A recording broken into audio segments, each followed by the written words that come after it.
Hello everyone, कैसे हैं आप सभी। हम क्लास 11th की NCERT fundamental of physical geography का डिस्कशन कर रहे हैं। और इससे प्रीवियस सेशन में हमने वायुदाब से संबंधित और पवनों से संबंधित जो डायरेक्शन है उसके बारे में देखा था। उसी प्रकार से जो साइक्लोन और जो एंटी साइक्लोन बनते हैं, प्रतिचक्रवात बनते हैं, उनके बारे में देखा था। उनकी डायरेक्शन का, उनकी जो केंद्र में लो प्रेशर हाई प्रेशर कहाँ पे रहता है, उसी प्रकार से उत्तरी और दक्षिणी गोलार्ध में उनकी स्थिति क्या रहती है उसके बारे में डिस्कशन किया था। और उसके बाद में हमने हेडली सेल, फेरल सेल और पोलर सेल, जो वायु संचरण होता है पृथ्वी की सतह पर, उसके बारे में डिस्कस किया था विषुवत रेखा से पोलर रीजन की तरफ। ठीक है। तो आज हम बेसिकली हमारा जो नेक्स्ट पोर्शन पोर्शन है कि जो स्थानीय पवनों से शुरू करेंगे और बाद में जो वायु राशियां हैं उनके बारे में भी डिस्कस करेंगे। ठीक है। तो चलिए डिस्कशन स्टार्ट करते हैं कि यहाँ पे स्थानीय पवनों के बारे में बोला है कि भूतल के गर्म व ठंडा होने की भिन्नता तथा दैनिक एवं वार्षिक चक्रों के विकास से बहुत सी स्थानीय पवनें प्रभावित होती हैं। ठीक है। अब यहाँ पे स्थानीय पवनों के नाम नहीं दे रखे हैं। ठीक है। तो अब हम क्या करेंगे, सेपरेट हम एक टॉपिक लेंगे। ठीक है। एक सेपरेट सेशन लेंगे और उसमें जो वर्ल्ड की जितनी भी लोकल विंड्स है, फॉर एग्जांपल हम इंडिया में पढ़ते हैं लू पढ़ते हैं, नॉर्वेस्टर पढ़ते हैं, काल वैसाखी पढ़ते हैं, उसी प्रकार से आमर वर्षा पढ़ते हैं। ठीक है। तो इस टाइप की वर्ल्ड लेवल पर बहुत सारी पवने हैं, जैसे चिनूक है, सिरोको है, हरमटान है, कोहेन है, बिलजर्ड है। ठीक है। नॉर्वेस्टर है न्यूजीलैंड में। ठीक है। उसी प्रकार से जोंडा है। ठीक है। तो ये वर्ल्ड लेवल पर बहुत सारी ऐसी लगभग 15-20 टाइप की जो पवने चलती है। उष्ण और शीत दो प्रकार की होती है। तो इनको हम अलग सेशन में डिटेल से डिस्कस करेंगे। ठीक है। तो चलिए अब हम जो स्थल और समुद्री समीर बनते हैं उनके बारे में देखेंगे। समीर का मतलब है कि जो पवनों का महासागरों से महाद्वीपों की तरफ और महाद्वीपों से महासागरों की तरफ जो संचलन होता है उसी को इसके नाम से जानते हैं। जैसे यहाँ पे लिखा हुआ है, आगे बोल रहा है कि जैसा कि पहले वर्णित है, उष्मा के अवशोषण और स्थानांतरण से स्थल और समुद्र में भिन्नता पाई जाती है। यानी जो एक तो जो जलीय पोर्शन है और दूसरा स्थलीय पोर्शन है। तो स्थलीय पोर्शन क्या है कि जल्दी गर्म होता है और जल्दी ठंडा होता है एज कम्पेयर टू जो जलीय भाग है। यानी जो महाद्वीप होते हैं वो जल्दी ठंडे होते हैं और जल्दी गर्म होते हैं एज कम्पेयर टू महासागरीय। ठीक है। इसका कारण हमने प्रीवियस सेशन में डिस्कशन किया था। तो दिन के दौरान स्थल भाग समुद्र की अपेक्षा अधिक गर्म हो जाते हैं, अतः अंत स्थल पर हवाएं ऊपर उठती है और निम्न वायुदाब क्षेत्र बनता है, जबकि समुद्र अपेक्षाकृत ठंडे रहते हैं और उच्च वायुदाब बनते हैं। यानी दिन के टाइम में क्या होता है, जो लैंड पार्ट होता है वो लो प्रेशर के रूप में बदल जाता है और जो महासागरीय भाग होता है, जो जलीय भाग होता है, वो हाई प्रेशर के रूप में रहता है। ठीक है। तो इससे समुद्र से स्थल की ओर दाब प्रवणता उत्पन्न होती है। यानी जो दाब प्रवणता है वो किस साइड में उत्पन्न होगी, समुद्र से लेके समुद्र से स्थलीय भाग की तरफ। और पवने समुद्र से स्थल की तरफ समुद्री समीर के रूप में प्रभावित होती है। समुद्री समीर किसे बोलेंगे, जब पवने समुद्र से स्थल की तरफ मूव करेगी। ठीक है। यहाँ पे है हाई प्रेशर और यहाँ पे है लो प्रेशर, तो पवने हाई प्रेशर से लो प्रेशर की तरफ जाएगी। उसी प्रकार से रात्रि के समय में स्थिति एकदम विपरीत हो जाती है। समुद्र स्थल की अपेक्षा जल्दी ठंडे हो जाते हैं, सॉरी, स्थल समुद्र की अपेक्षा जल्दी ठंडे हो जाते हैं। दाब प्रवणता स्थल से समुद्र की ओर विकसित हो जाती है। ठीक है। इससे स्थल समीर चलते हैं। ठीक है। अब रात के टाइम में क्या होता है कि समुद्र में तो बन जाता है लो प्रेशर और स्थलों पर बन जाता है हाई प्रेशर। ठीक है। तो इस वजह से पवने है जो स्थल से समुद्र की तरफ चलती है, इसको बोलते हैं स्थलीय समीर। ठीक है। बेसिक चीज है, सिंपल है, समझ में आ गई। नेक्स्ट है हमारी पर्वतीय व घाटी पवने। ठीक है। अब जैसा समुद्रों और महासागरों के बीच में होता है, समुद्र और समुद्र और महासागर तो एक ही हुआ ना, समुद्र और महाद्वीपों के बीच में होता है, वैसी सिचुएशन घाटी और जो हिली एरिया उसके टॉप वाले रीजन और घाटी वाले रीजन, इनके बीच में एक कोरिलेशन संबंध पाया जाता है। ठीक है। दिन के दौरान पर्वतीय प्रदेश के ढाल गर्म हो जाते हैं और वायु ढाल के साथ साथ ऊपर उठती। ठीक है। और इस स्थान को भरने के लिए वायु घाटी में बहती है और इन पवनों को घाटी समीर कहते हैं। या क्या होता है कि दिन के समय में क्या होता है कि ढाल गर्म हो जाती है और जो वायु है वो ढाल के साथ में ऊपर उठती है और इस स्थान को भरने के लिए घाटी, जो वायु है वो घाटी में बहती है। ठीक है। अब दिन के टाइम में क्या होता है, एक बार वापस इसको थोड़ा अच्छे से समझते हैं। दिन के टाइम में क्या होता है, जैसे फॉर एग्जांपल ये कोई पर्वतीय क्षेत्र है और ये घाटी रीजन है। ठीक है। तो यहाँ पे लिखा हुआ है कि दिन के दौरान पर्वतीय प्रदेश में ढाल गर्म हो जाते हैं, यानी जो ये वाला पोर्शन है ये हीटिंग करने लगता है और वायु ढाल के साथ साथ ऊपर उठती है, यानी जो हवा है वो ऊपर उठने लगती है। ठीक है। और हवा ऊपर उठने लगती है। ठीक है। और इस स्थान को भरने के लिए वायु घाटी में बहती है, यानी इस जो यहाँ पे जो लो प्रेशर क्रिएट होता है ना, लो प्रेशर क्रिएट होता है ना, इसको भरने के लिए पवने घाटी में बहती है। इन पवनों को घाटी समीर कहते हैं।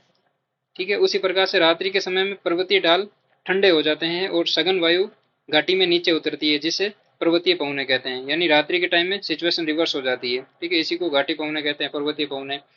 उच्च पठारों व हिम क्षेत्रों में घाटी में बहने वाली ठंडी वायु को अवरोही यानी कैटाबैटिक पवने कहते हैं। ये इंपॉर्टेंट है, एग्जाम में क्वेश्चन पूछे हुए हैं, नेट ज्यादा में पूछते हैं तो दूसरे एग्जाम में भी पॉसिबिलिटी। यानी उच्च पठारों व हिम क्षेत्र से घाटी में बहने वाली जो पवने हैं उनको कैटाबैटिक विंड कहते हैं, यानी अवरोही पवने कहते हैं, ठीक है। इंपॉर्टेंट है, याद रखना।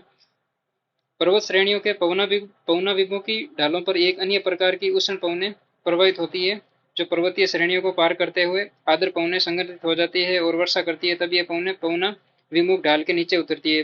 तब ये शुष्क पवने रुद्धोष्म यानी एडाबैटिक प्रक्रिया के रूप में गर्म हो जाती है और ये शुष्क हवाएं कम समय में बर्फ पिघला सकती है। अब फॉर एग्जाम्पल लेते हैं, जो रॉकी पर्वतमाला है, ठीक है, यूएसए की, हम जो वर्ल्ड का डायग्राम है उसी में देखते हैं, अच्छे से समझ में आ जाएगा। यहाँ पे क्या है, रॉकी पर्वतमाला है, ठीक है। अब रॉकी पर्वतमाला में क्या होता है, चिनूक पवन है, चिनूक, जो चिनूक हेलीकॉप्टर होता है ना, ठीक है, वैसा स्थानीय वहाँ पे पवनों का नाम है, चिनूक पवन है, ठीक है। वो क्या करती है, यहाँ पे कोस्टल एरिया में आती है। कोस्टल एरिया से जैसे ही रॉकी को क्रॉस करने की कोशिश करती है, तो हमने प्रीवियस सेशन में भी देखा था, एक बार वापस रिवीजन कर दें। जैसे ही पवन किसी पहाड़ी क्षेत्र से टकराती है और ऊपर उठने की कोशिश करती है ना, तो उस समय वहाँ पे संघनन की क्रिया हो जाती है, यानी जो जो वायु का घनत्व है, वो डेंसिटी है, वो बढ़ जाती है। डेंसिटी बढ़ जाती है, रिलेटिव ह्यूमिडिटी बढ़ जाती है, तो इस वजह से क्या है कि रेनफॉल होता है, ठीक है।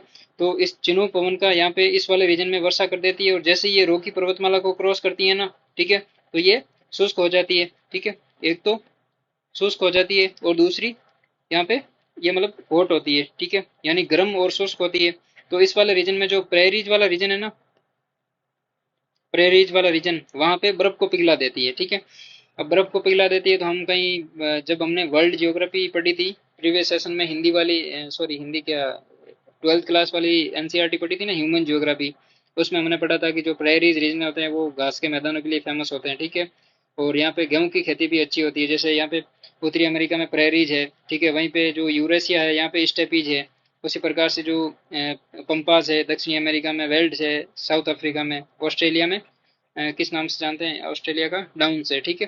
तो ऑस्ट्रेलिया में डाउन्स है, ठीक है। तो इस नाम से जो जो मैदान बनते हैं शीतोष्ण कटिबंधीय घास के मैदान, ये क्या है, गेहूं की प्रोडक्टिविटी के लिए जाने जाते हैं। तो यहाँ पे जो टूल फार्मिंग होती है, टूल फार्मिंग का मतलब है कि 3-4 महीने के पॉइंट ऑफ व्यू से अपने जो औजार है वो लेके जाते हैं, गेहूं की खेती करते हैं और वापस अपने घर आ जाते हैं, ठीक है। तो बाद में वहाँ पे बर्फ जमनी शुरू हो जाती है, इसलिए वो वापस आ जाते हैं। तो चिनूक क्या है, चिनूक एडाबैटिक विंड है, ठीक है, याद रखना, इंपॉर्टेंट है। चिनूक है जो एडियाबैटिक विंड है, यानी रुद्धोष्म पवन। उसी प्रकार से नेक्स्ट हमारा टॉपिक है वायु राशियां। जब वायु किसी समांगी क्षेत्र पर पर्याप्त लंबे समय तक रहती है तो उस क्षेत्र के गुणों को धारण कर लेती है। यह समांग क्षेत्र विस्तृत महासागरीय सतह या विस्तृत मैदानी भाग हो सकते हैं, या तो महासागरीय सतह पर हो सकती है या मैदानी भाग पर हो सकती है। अब इमेजिन कीजिए, जो सेंट्रल एशिया वाला रीजन है, ठीक है, वापस मैप में चलते हैं, आसानी से समझ में आ जाएगी चीजें। ये सेंट्रल एशिया वाला रीजन है, एक वायु राशि यहाँ पे है और दूसरी वायु राशि इमेजिन कीजिए जो इंडियन ओशियन पर है, ठीक है। तो जो सेंट्रल एशिया में जो वायु राशि बनी हुई है, इसके गुण, ठीक है, अलग होंगे और इसके गुण अलग होंगे, ठीक है। ये यहाँ पे हॉट एंड ह्यूमिड होगी, यहाँ पे आर्द्रता ज्यादा होगी इसके पास में, और ये जो होगी वो थोड़ी कोल्ड टाइप की होगी, और ह्यूमिडिटी बिल्कुल भी नहीं होगी क्योंकि यहाँ पे स्थलीय पार्ट में बनी हुई है, ठीक है। तो ये दोनों वायु राशियाँ, ये होमोजिनिटी, वायु राशि का मतलब है कि एक होमोजिनिटी है, पूरी जितनी भी एयर का पार्सल है उसमें होमोजिनिटी है, मतलब समानता है, ठीक है। कहीं पर ऐसा नहीं है कि इधर तो ह्यूमिडिटी ज्यादा है, इधर ह्यूमिडिटी कम है, इधर ह्यूमिडिटी वापस ज्यादा हो गई, ऐसा नहीं है। वायु राशि का मतलब है उसके टेम्परेचर, ह्यूमिडिटी, ठीक है, इनमें समानता होती है पूरी रीजन में, ठीक है। चाहे कितनी भी बड़ी, चाहे इतनी सी वायु राशि बनो या इतनी बड़ी वायु राशि बनो, ठीक है, इनमें होमोजिनिटी होती है टेम्परेचर के पॉइंट ऑफ व्यू से और ह्यूमिडिटी के पॉइंट ऑफ व्यू से। तापमान तथा आर्द्रता संबंधी विशिष्ट गुणों वाली ये वायु है जो वायु राशि कहलाती है। इसे यूं भी परिभाषित किया जा सकता है, वायु का वह वृहद भाग जिसमें तापमान व आर्द्रता संबंधित क्षैतिज भिन्नताएं बहुत कम है, ठीक है, यानी जो क्षैतिज भिन्नताएं हैं वो बहुत कम है, यानी समानता पाई जाती है, होमोजेनिटी पाई जाती है। वह समान धरातल जिन पर वायु राशियां बनती है उन्हें वायु राशियों का उद्गम क्षेत्र कहते हैं। अभी हमने पढ़ा था ना, एक सेंट्रल एशिया में बनती है, एक दूसरी इंडियन ओशन के ऊपर बन रही है, ठीक है। तो जिस क्षेत्र में वो बनेगी उस क्षेत्र के नाम से जानी जाती है, ठीक है।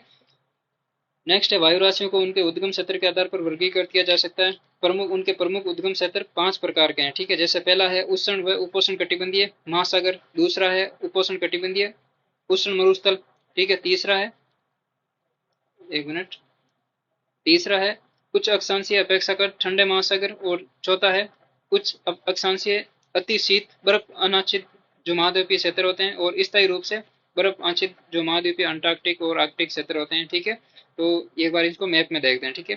पहला यहाँ पे बोला है उष्ण एवं उपोष्ण कटिबंधीय महासागर, ठीक है। उष्ण एवं उपोष्ण कटिबंधीय महासागर कहाँ पे स्थित है, ठीक है। एक बार भाई साहब थोड़ा सफाई करते हैं, ठीक है, उसके बाद में पेन चेंज करते हैं, ठीक है। तो हमने पहली कौन सी पढ़ी थी, उष्ण और उपोष्ण कटिबंधीय महासागर, ठीक है। तो ये वाला पोर्शन है, एक यहाँ पे बनेगी, एक यहाँ पे बनेगी, एक महासागर में बनेगी, यहाँ पे प्रशांत महासागर में, ठीक है। उसके बाद में दूसरी इंपॉर्टेंट हमने कहाँ पे पढ़ी, दूसरी पढ़ी थी हमने उपोष्ण कटिबंधीय उष्ण मरुस्थल। अब उपोष्ण कटिबंधीय उष्ण मरुस्थल कहाँ पे है, ठीक है। एक तो अमेरिका वाला है, दूसरा सहारा मरुस्थल है, ठीक है।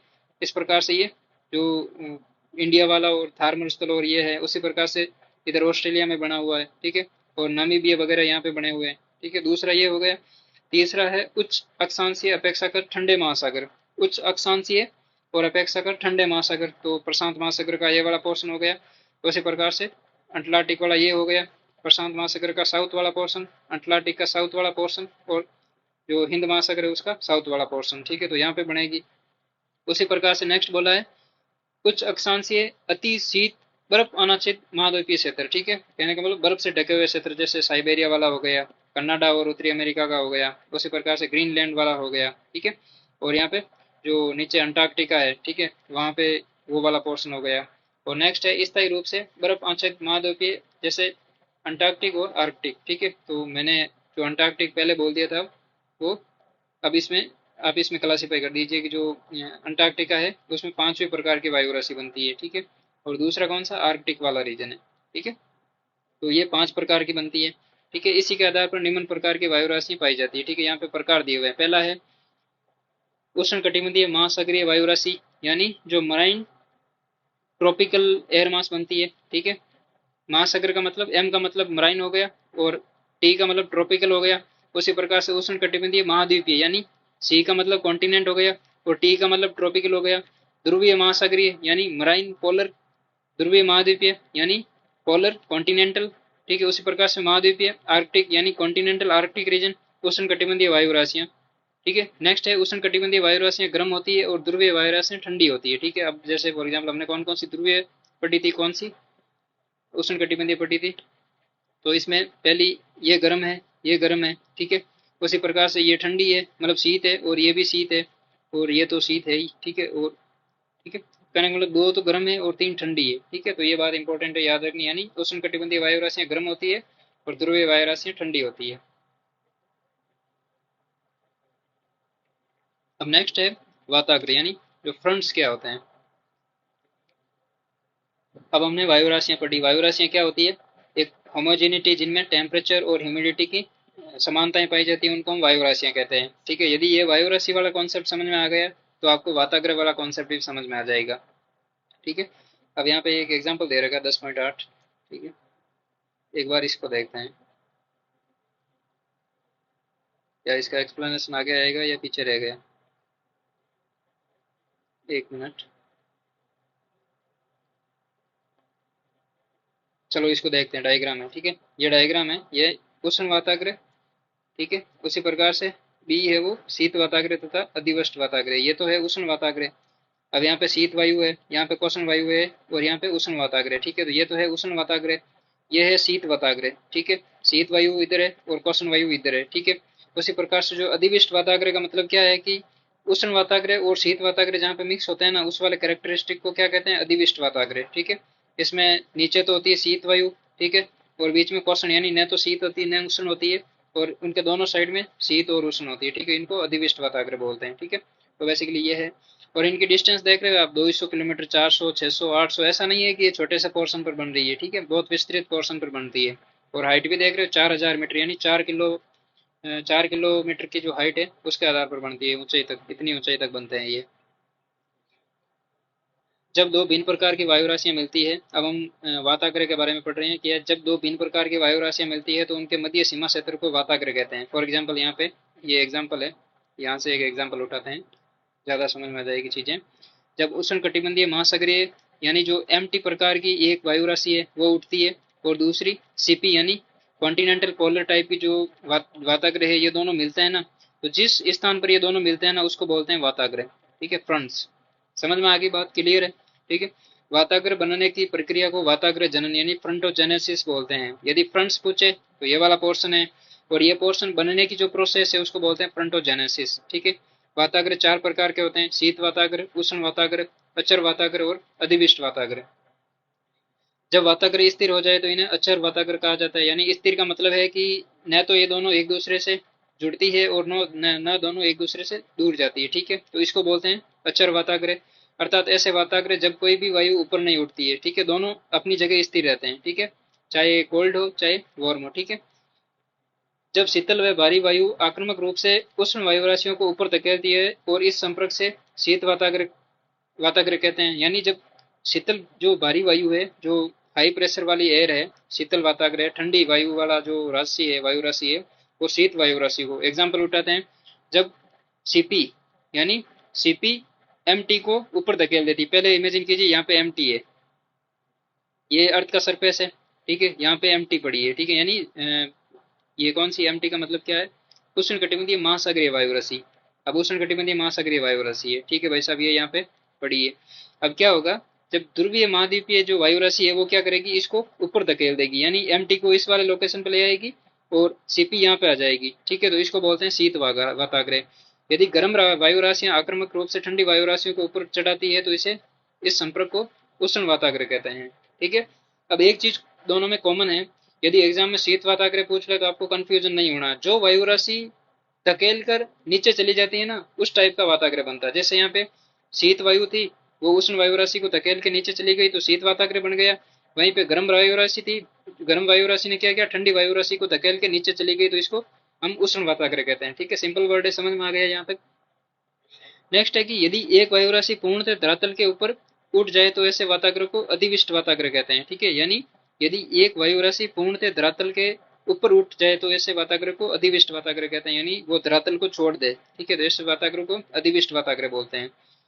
वाताग्र मध्य अक्षांशों में ही निर्मित होते हैं और तीव्र वायुदाब व तापमान प्रवणता इनकी विशेषताएं होती, यानी एक तो तीव्र वायुदाब होता है और तापमान की प्रवणता होती है, यानी तापमान घटता बहुत जल्दी है। ठीक है, उसी प्रकार से ये तापमान में अचानक बदलाव लाती है और इसी कारण से वायु ऊपर उठती है, बादल बनते हैं और वर्षा होती है। ठीक है, तो इमेजिन कीजिए आपको जो रेनफॉल होती है उसकी इंपॉर्टेंस वाताग्र के रूप में कितनी इंपॉर्टेंट है। जो वाताग्र है वो रेनफॉल को लाते हैं। ठीक है, कैसे लाते हैं?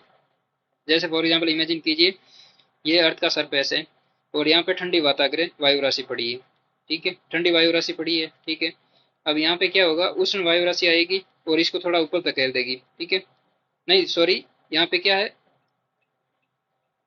एक बार ऐसा मानिए। ठीक है, एक मिनट, मैं आपको कंफ्यूजन कर रहा हूँ, सॉरी। ठीक है, यहाँ पे ये लैंड सरफेस है, लैंड सरफेस है। यहाँ पे क्या है, यहाँ पे जो शीत वायु राशि है, ठीक है, यहाँ पे ये पड़ी है। ठीक है, लेकिन उसके ऊपर उष्ण वायु राशि आ गई। ठीक है, तो जब उष्ण वायु राशि है, ठीक है, ये इस जो शीत वायु राशि है इसमें जो कंडेंसेशन हो रखा है, बादल हो रखे हैं, इनकी वर्षा को पिघा लेगी। ठीक है, कहने का शीत वायु ऐसा नहीं है कि वहाँ पे बर्फ जमी हुई है, बर्फ वहाँ पे अपेक्षाकृत टेम्परेचर थोड़ा हाई है और जो ह्यूमिडिटी है उसकी जो रेनफॉल करने की जो कैपेसिटी है उसको उष्ण वाताग्र बढ़ा देता है। ठीक है, इस वजह से यहाँ पे बारिश होती है। ठीक है, तो इस टाइप से ये रेनफॉल के लिए कैपेबल आती है। ठीक है, अब नेक्स्ट यहाँ पे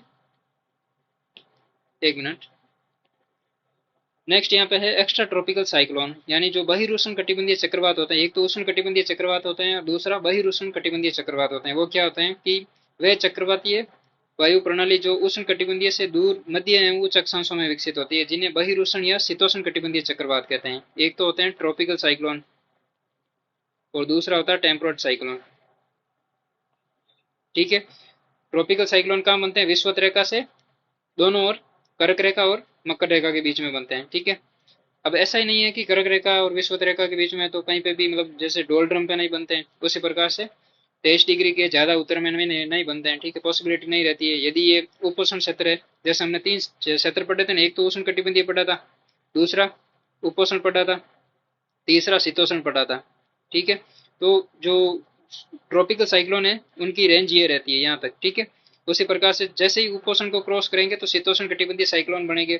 अब शीतोष्ण कटिबंधीय साइक्लोन को हम एक्स्ट्रा ट्रॉपिकल साइक्लोन कह देते हैं। एक्स्ट्रा का मतलब है कि जो ट्रॉपिकल रीजन में नहीं बनते हैं उनको हम एक्स्ट्रा ट्रॉपिकल कह देते हैं, मतलब आपको शब्दों में फंसाया जा रहा है सीधा सीधा, ठीक है। यहाँ पे एक्स्ट्रा ट्रॉपिकल को हटा के सीधा यहाँ पे एक तो बनते हैं टेम्परेट और ये दूसरा बनता है ट्रॉपिकल, ठीक है। तो यहाँ पे यदि टेम्परेट लिख दें, ठीक है, तो बात एक ही है, ठीक है, लेकिन आपको शब्दों में फंसा दिया है। कहने का मतलब एक्स्ट्रा ट्रॉपिकल, जो ट्रॉपिकल रीजन से बाहर बनते हैं उनको एक्स्ट्रा ट्रॉपिकल बोलते हैं, ठीक है। तो बेसिकली ये इसकी बात है। अब नेक्स्ट बोला है कि ये चक्रवातीय वायु प्रणालियां जो उष्ण कटिबंधीय क्षेत्र से दूर मध्य एवं उच्च अक्षांशों में विकसित होती हैं उन्हें बहिरुष्ण या शीतोष्ण कटिबंधीय चक्रवात कहते हैं। ये लाइन पे आ गया ना, यहाँ पे इन्होंने बोल दिया शीतोष्ण कटिबंधीय चक्रवात, तो बात खत्म हो गई, ठीक है। अब शीतोष्ण कटिबंधीय चक्रवात को ही बहिरुष्ण चक्रवात बोलते हैं, याद रखना। मध्य तथा उच्च अक्षांशों में जिन क्षेत्रों में ये गुजरते हैं वहाँ मौसम संबंधी अवस्थाओं में अचानक तेजी से बदलाव आते हैं, मतलब चेंजेज आता रहता है, ठीक है।